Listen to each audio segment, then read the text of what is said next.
taking turn just 30 minutes in. Diver James suddenly found himself face to face with a massive humpback whale, trapped, motionless, and seemingly pleading for help. But it wasn't just the whale's condition that left him stunned, it was what happened next. And just when they thought the story was over, the real surprise surfaced. What's it? But just as everything seemed to be going according to plan, a strange disturbance in the distance sent a chill through the team. The coral reefs were part of a long-term project to monitor the ocean ecosystem. Rachel and Thomas remained on the boat, ready to assist their teammates if needed. Sarah, watching the water through binoculars, noticed something unusual about 300 meters from the ship. At first, she thought it was a whale's blowhole spray, but something seemed off. She quickly reported it to Captain McPherson. With 40 years of sailing experience, George sensed something was wrong. He cautiously steered the ship toward the disturbance. Rachel grabbed a special microphone to record underwater sounds. Minutes later, they spotted a large humpback whale behaving strangely. Its movements were erratic and unlike the smooth gliding typical of its kind. Sarah radioed James and Mike via the underwater comms. The divers paused and carefully headed toward the whale's location, aware of the risks of approaching a distressed marine animal. Back on the boat, Rachel readied the rescue equipment, special cutting tools, underwater lights, and safety lines. Thomas contacted the Coast Guard for assistance. When James and Mike reached the area, they found the whale entangled in fishing gear. Nets, ropes, and chains were wrapped around it, with an anchor weighing the animal down. Have you ever seen an animal ask for help or act like it understood you? Tell us your story in the comments. We read everyone. With danger looming and time running out, what could the divers possibly do to save a creature so massive and so entangled? James cautiously approached the whale's head, trying to stay within its line of sight. He remembered that humpback whales have excellent peripheral vision, so it was important for the animal to be aware of him as he got closer. Mike paused nearby, ready to assist if needed. When their eyes met, James felt a shiver run down his spine. In those enormous eyes, he didn't just see distress, he also sensed a silent plea for help. The whale turned its head slightly, as if trying to get a better look at the unusual figure before it. James slowly raised his hand and showed the whale his empty palm, a gesture he often used when working with dolphins. To his surprise, the whale remained calm, lightly moving its fins to stay balanced in the water. After 20 minutes, the second dive team, Sarah and Rachel, arrived with extra gear. They began systematically filming the entangled fishing equipment to better understand the layout of the hazardous structure. Thomas, who remained aboard the ship with the captain, coordinated the team's efforts and maintained communication with the approaching Coast Guard vessel. He also began drafting a detailed report of the team's actions. First, their top priority was identifying the most critical areas of entanglement. Using a high-resolution underwater camera, Sarah recorded every knot and tangle, paying special attention to spots where the ropes had caused abrasions to the whale's skin.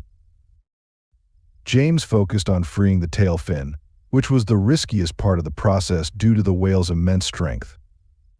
Still, it seemed the animal understood the importance of remaining still and kept its tail as steady as possible.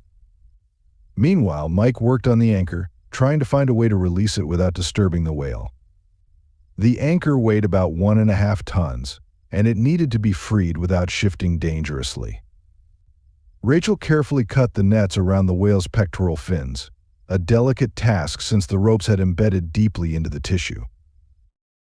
But the rescue had, fortunately, none of the injuries appeared to be life-threatening.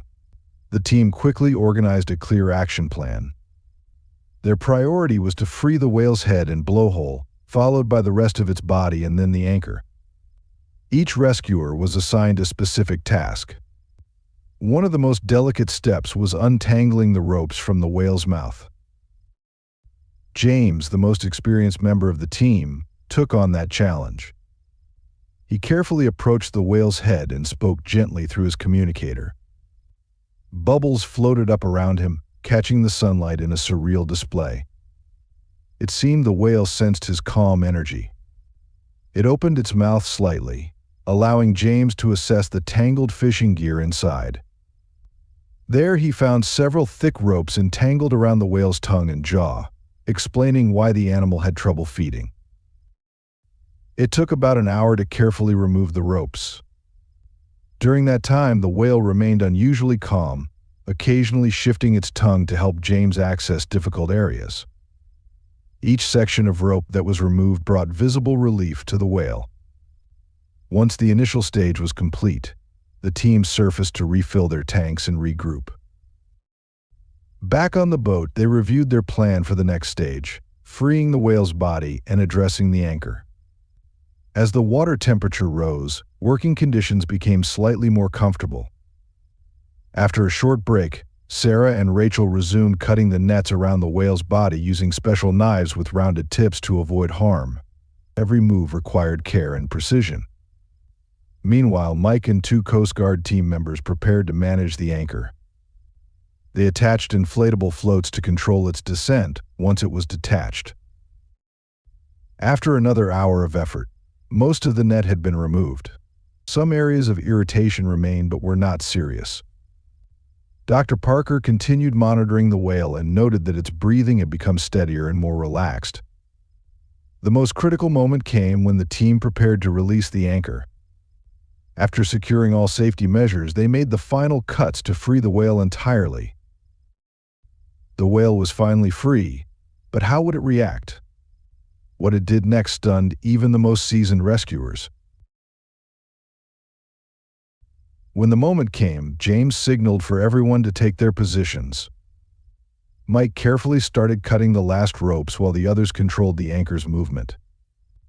The whale seemed to sense the importance of the moment and stayed almost completely still. As the last rope was cut, the anchor was slowly lowered, guided by the buoys and safety lines. The team held their breath as the massive creature gradually disappeared into the depths of the ocean. Once the anchor was released, the whale's behavior changed noticeably. For the first time in hours, it was finally able to move freely. Its initial movements were tentative, almost as if it were relearning how to swim. But little by little, it began to move with more confidence and grace. The team spent the next half hour observing the whale and documenting its condition. The creature began to slowly circle the rescuers, moving more freely and naturally with each pass. Its breathing had returned to a calm, steady rhythm. Then something remarkable happened. The whale swam close to James and gently brushed against him with its enormous body.